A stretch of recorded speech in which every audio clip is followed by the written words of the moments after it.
بالله من الشيطان الرجيم. بسم الله الرحمن الرحيم. السلام علیکم ورحمۃ اللہ وبرکاتہ۔ سورۃ الاعراف آیت نمبر 160 سے 162۔ ان الحمد للہ والصلاة والسلام علی رسول اللہ اما بعد۔ اعوذ باللہ السمیع العلیم من الشیطان الرجیم من ہمزہ ونفخہ ونفثہ۔ وقطعناہم اثنتئی عشرۃ اسباطا امما وَأَوْحَيْنَا إِلَى مُوسَىٰ إِذِ اسْتَسْقَاهُ قَوْمُهُ أَنِ اضْرِب بِّعَصَاكَ الْحَجَرَ فَانبَجَسَتْ مِنْهُ اثْنَتَا عَشْرَةَ عَيْنًا قَدْ عَلِمَ كُلُّ أُنَاسٍ مَّشْرَبَهُمْ وَظَلَّلْنَا عَلَيْهِمُ الْغَمَامَ وَأَنزَلْنَا عَلَيْهِمُ الْمَنَّ وَالسَّلْوَىٰ كُلُوا مِن طَيِّبَاتِ مَا رَزَقْنَاكُمْ وَمَا ظَلَمُونَا وَلَٰكِن كَانُوا أَنفُسَهُمْ يَظْلِمُونَ۔ وَإِذْ قِيلَ لَهُمُ اسْكُنُوا هَٰذِهِ الْقَرْيَةَ وَكُلُوا مِنْهَا حَيْثُ شِئْتُمْ وَقُولُوا حِطَّةٌ وَادْخُلُوا الْبَابَ سُجَّدًا نَغْفِرْ لَكُمْ خَطِيئَاتِكُمْ سَنَزِيدُ الْمُحْسِنِينَ۔ فَبَدَّلَ الَّذِينَ ظَلَمُوا مِنْهُمْ قَوْلًا غَيْرَ الَّذِي قِيلَ لَهُمْ فَأَرْسَلْنَا عَلَيْهِمْ رِجْزًا مِّنَ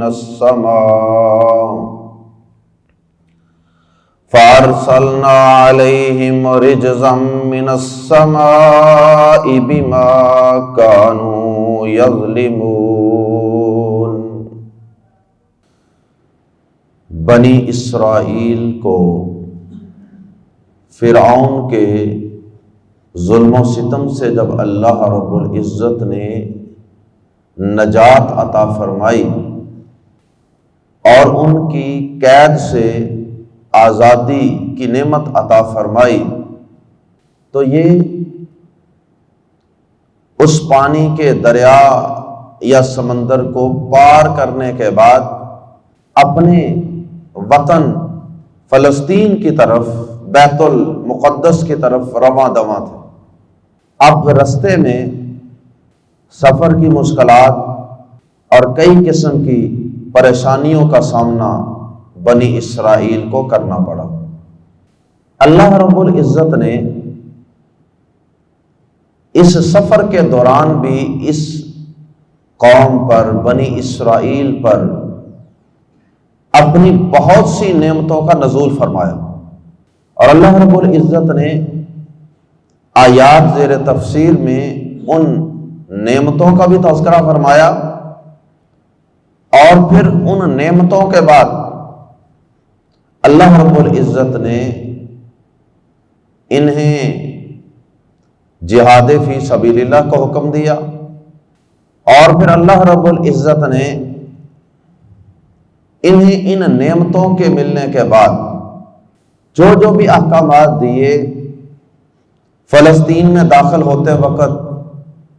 تمہارا یہ انداز ہونا چاہیے، تمہیں عاجزی اور انکساری کی تصویر بنتے ہوئے داخل ہونا چاہیے، تو اس وقت بھی اس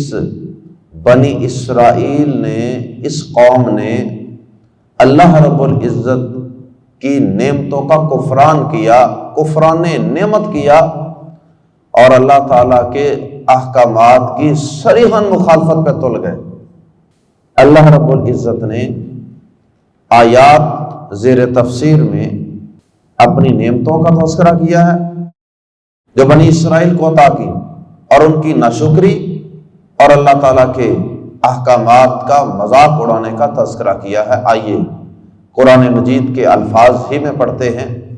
وَقَطَّعْنَا، اور ہم نے تقسیم کر دیا، قطع کر دینا، کاٹ دینا، الگ الگ کر دینا، اور ہم نے تقسیم کر دیا ہم انہیں، وَقَطَّعْنَاهُمْ، اور ہم نے انہیں تقسیم کر دیا، اثنتئی، دو، عشرۃ، دس، دو، 10، 12، اثنتئی عشرۃ، 12 میں، اسباطاً، قبیلوں۔ اسباط سبت کا لفظ آپ نے سنا ہوگا، سبت حسن یا اس طرح کے لوگ نام بھی رکھتے ہیں، تو یہ اس کی جمع ہے، یہ اسباط ہے۔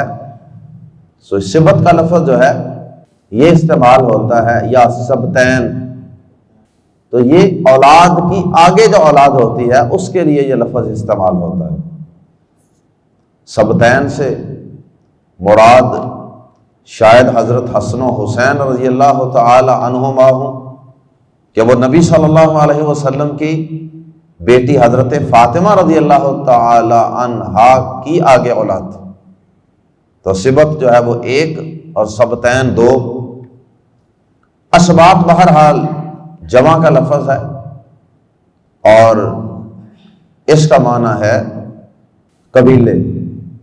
کیونکہ یہ قبیلے ایسے ہی بنتے ہیں، باپ ایک ہوتا ہے، پھر آگے اس کے بیٹے ہوتے ہیں، پھر آگے ان کے بیٹے اور زیادہ ہو جاتے ہیں، تو پھر وہ الگ الگ مختلف علاقوں پہ جا کے گھر بنا لیتے ہیں، تو وہیں پہ نئے گاؤں یا نئی آبادیاں معرض وجود میں آ جاتی ہیں۔ وَقَطَّعْنَاهُمُ اثْنَتَيْ عَشْرَةَ أَسْبَاطًا، اور ہم نے انہیں 12 قبیلوں میں تقسیم کر دیا۔ بہرحال یہ قبیلوں کے لیے بھی لفظ استعمال ہوتا ہے، اسباطا۔ امماً، جو کئی گروہ تھے، کئی امتیں بنے ہوئے تھے، یہ اشارہ ہے کہ ان کی تعداد بہت زیادہ ہو چکی تھی، کہ اللہ پاک نے ایک ایک قبیلے کو ایک ایک امت قرار دیا ہے۔ امماً، جو کئی گروہ تھے، حضرت یعقوب علیہ السلام کے 12 بیٹے تھے،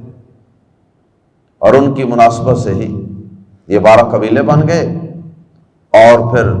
یعنی ان کی اولاد اور آگے ان کی اولاد اور آگے ان کی اولادیں، یہ سلسلہ چلتے چلتے جی میں فلاں کی لڑی سے ہوں، میں یعقوب علیہ السلام کے فلاں بیٹے کی نسل میں سے ہوں، تو اس طرح یہ ان کے 12 قبیلے معرض وجود میں آ گئے،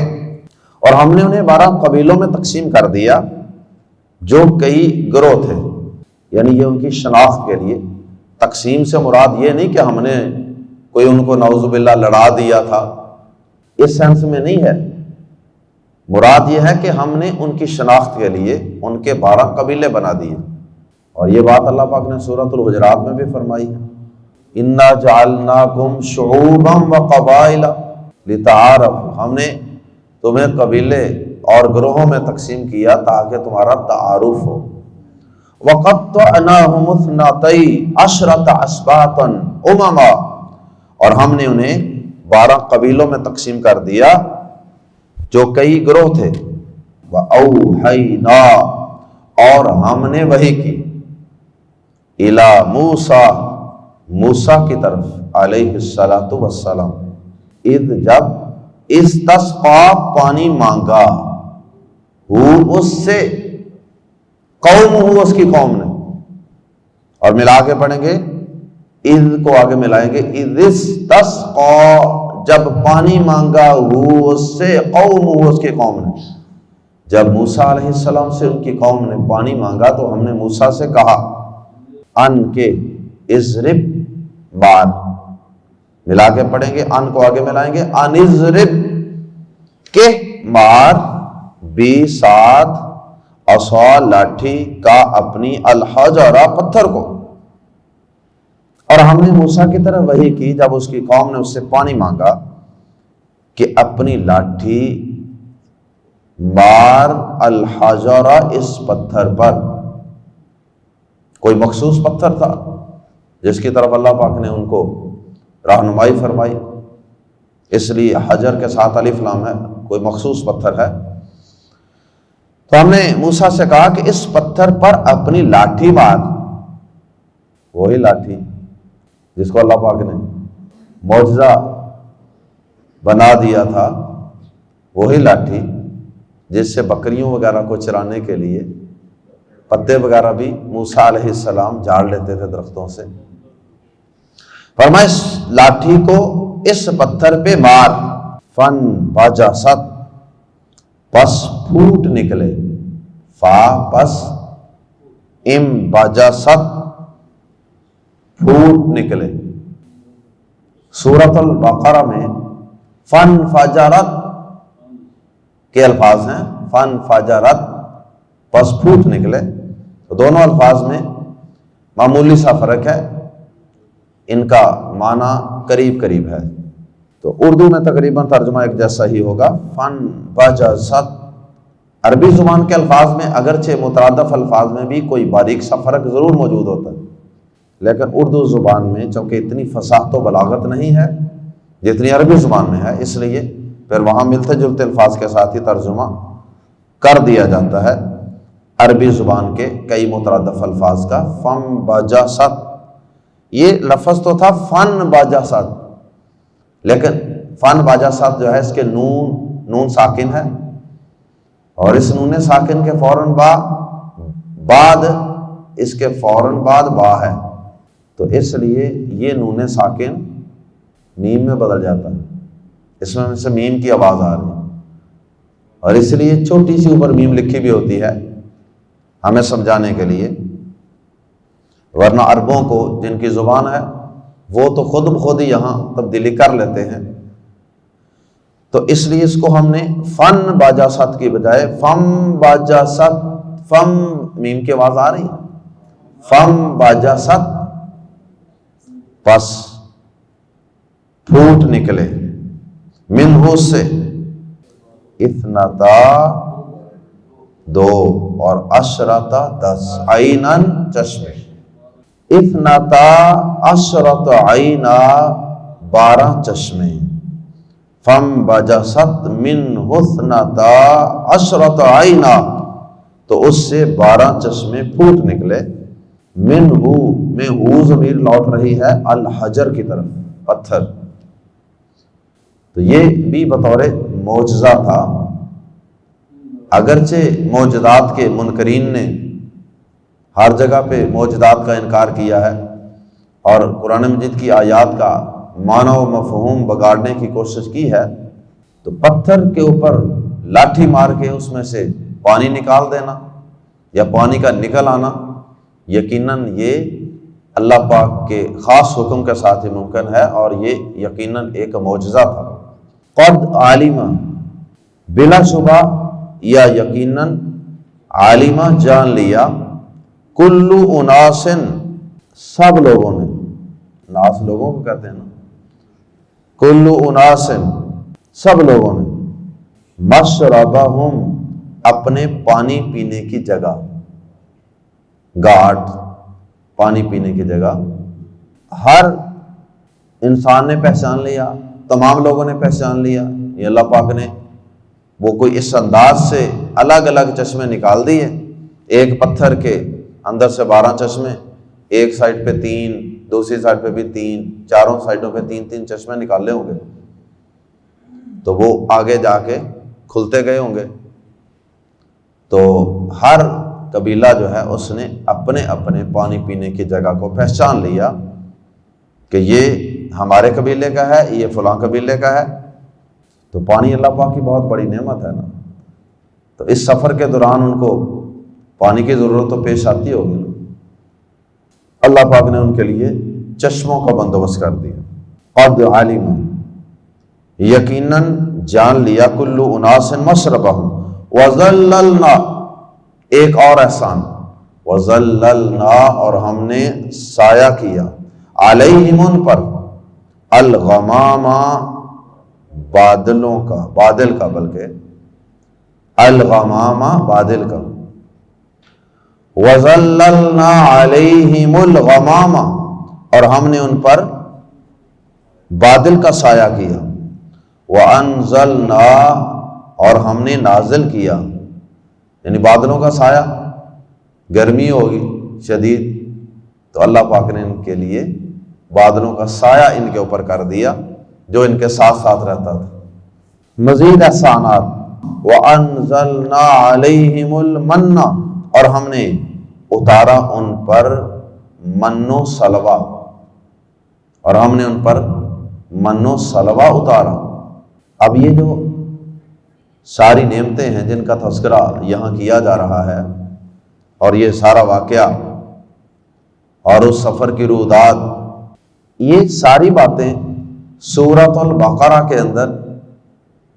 بالکل ملتے جلتے الفاظ کے ساتھ موجود ہیں۔ سورۃ البقرہ ورس نمبر 58 سے 60، وہاں یہ باتیں تفصیل سے پڑھی جا چکی ہیں۔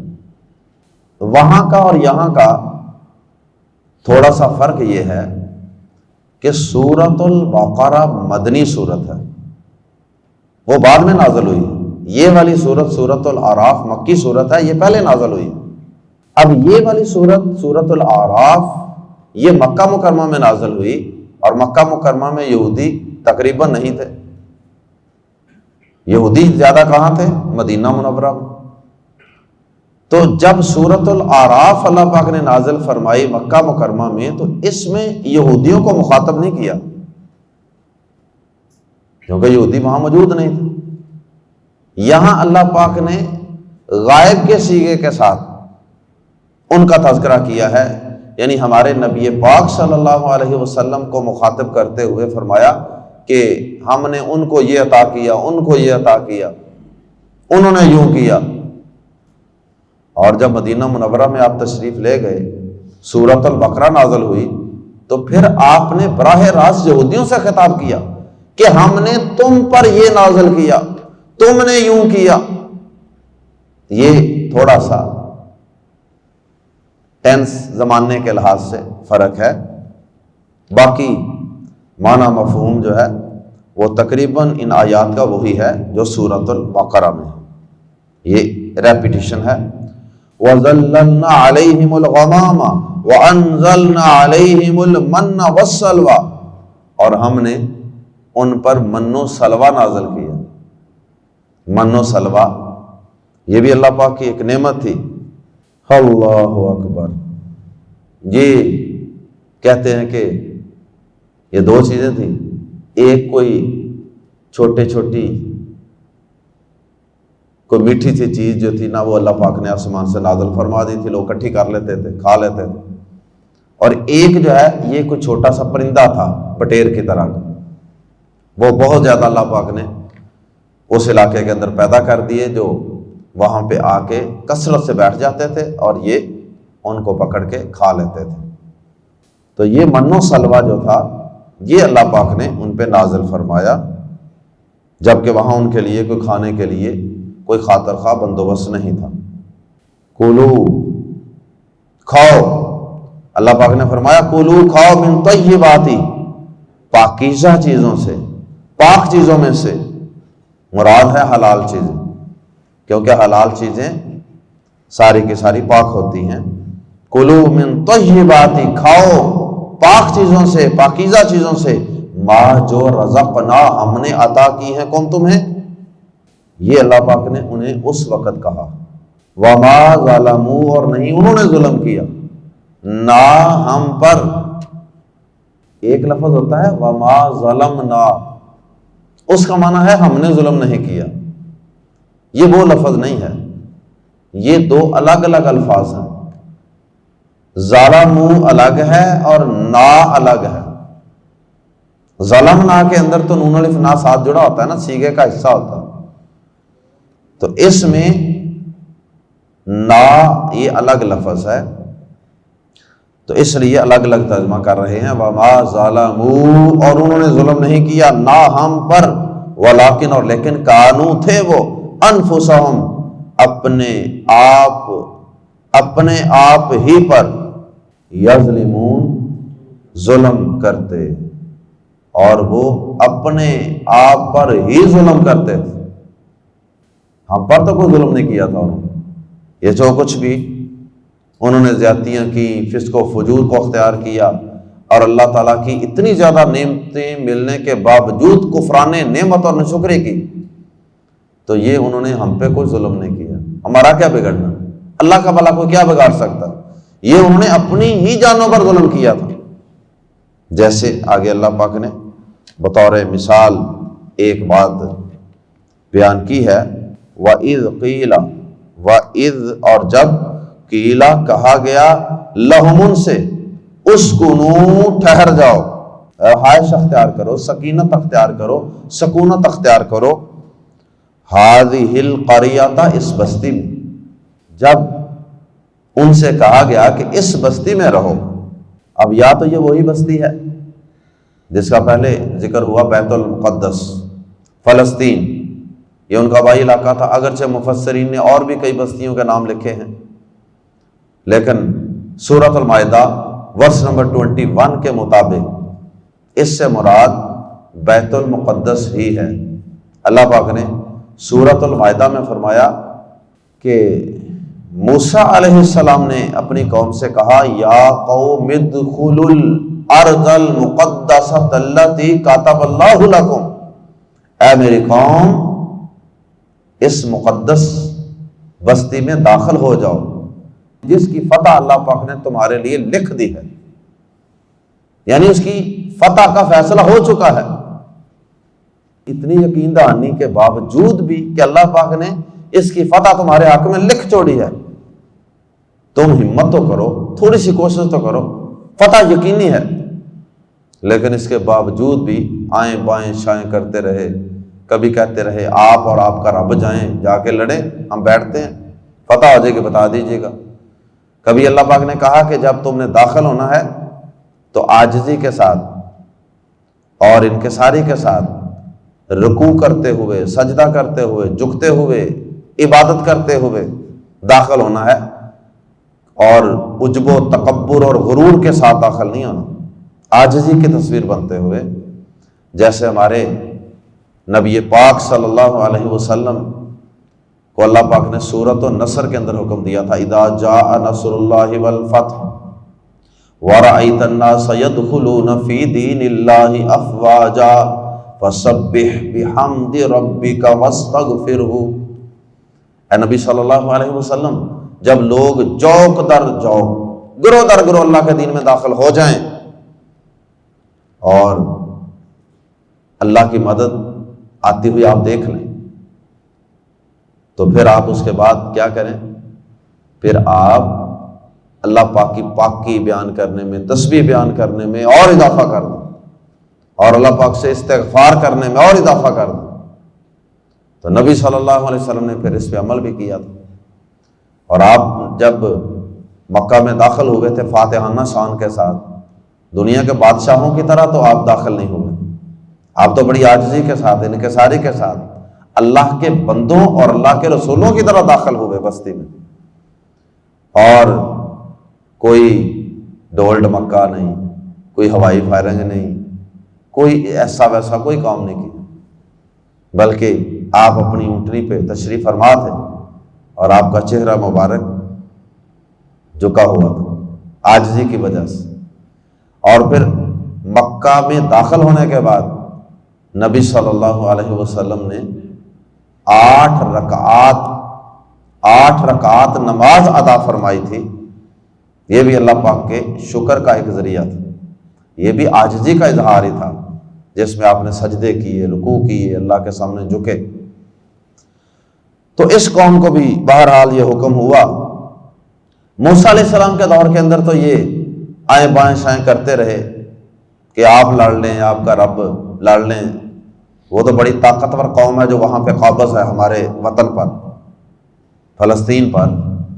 تو ہم تو ان کا مقابلہ نہیں کر سکتے۔ کیونکہ قید میں رہ کے آئے تھے نا، غلامی میں زندگی گزاری تھی لمبا عرصہ، تو غلامی کے اندر تو پھر سوچیں بدل جایا کرتی ہیں نا۔ تو خیر اس قوم نے موسیٰ علیہ السلام کو انکار کیا، جہاد سے ہمت ہار گئے۔ پھر اللہ پاک نے کہا ٹھیک ہے،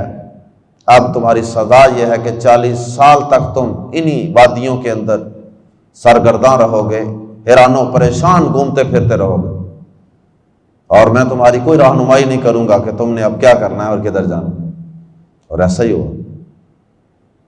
اللہ پاک نے فتح تو لکھ رکھی تھی، یہ تو اللہ پاک نے بتایا ہوا تھا موسیٰ علیہ السلام کو کہ فتح یقینی ہے، یہ تمہاری قسمت میں نے لکھ دی ہوئی ہے، لیکن اللہ پاک نے یہ تو نہیں بتایا تھا کہ یہ کب ہوگی فتح۔ ان کی کرتوتوں کی وجہ سے یہ فتح مؤخر ہو گئی،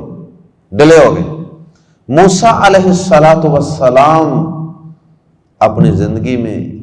اس بیت المقدس کی فتح نہیں دیکھ سکے ان ظالموں کی کرتوتوں کی وجہ سے، اور وہ دنیا سے تشریف لے گئے حضرت موسیٰ علیہ السلام۔ تو ان کے بعد پھر جو آپ کے خلیفہ، آپ کے جانشین بنے تھے، کون بنے تھے؟ یوشع بن نون رحمہ اللہ۔ انہوں نے پھر اللہ کی توفیق سے اس قوم کو جہاد پہ کھڑا کیا، اور پھر یہ بیت المقدس جو ہے یہ ان کے دور کے اندر فتح ہوا، اور اس طرح اللہ کا وعدہ بھی پورا ہوا، اور ان کی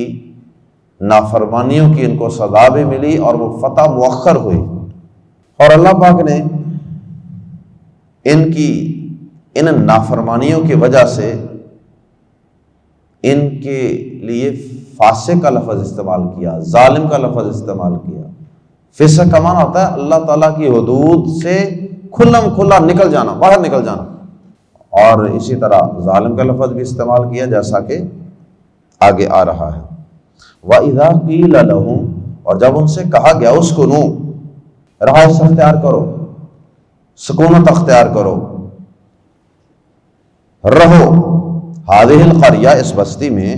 وَكُلُوا، اور کھاؤ، مِنْهَا، اس سے، حیث، جہاں سے، شئتم، تم چاہو گے، اور جہاں سے تم چاہو وہاں سے کھاؤ پیو، یعنی موج میلہ کرو، پوری بستی پھر تمہاری ہے تو ساری نعمتیں موجود ہیں، کماؤ اور کھاؤ۔ وقولوا، اور کہو، بستی میں جب تم نے داخل ہونا ہے فاتحانہ شان سے، تو اس وقت عاجزی کا مظاہرہ کرنا ہے اور اللہ کا شکر بھی ادا کرنا ہے۔ وقولوا، اور کہو، حطۃ، حطۃ کا معنی ہے بخش دے، یا اللہ ہمیں ہمارے گناہ بخش دے۔ حطۃ، یہ ان کی زبان کا لفظ ہوگا، اس دور میں جو ان کی زبان تھی نا، یہ اس زبان کا لفظ ہوگا، اللہ پاک نے اس کو نقل کر دیا، حطۃ، جس کا معنی ہے عربی زبان میں استغفر اللہ، ہم اللہ سے بخشش مانگتے ہیں۔ وَادْخُلُوا الْبَابَ، اور داخل ہو جاؤ دروازے سے، سجداً، سجدہ کرتے ہوئے، یعنی دروازے میں، بعض نے کہا کہ اس کا مطلب ہے عاجزی سے جھکتے ہوئے داخل ہو جاؤ، بعض نے کہا اس کا مطلب رکوع کرتے ہوئے داخل ہو جاؤ۔ تو بہرحال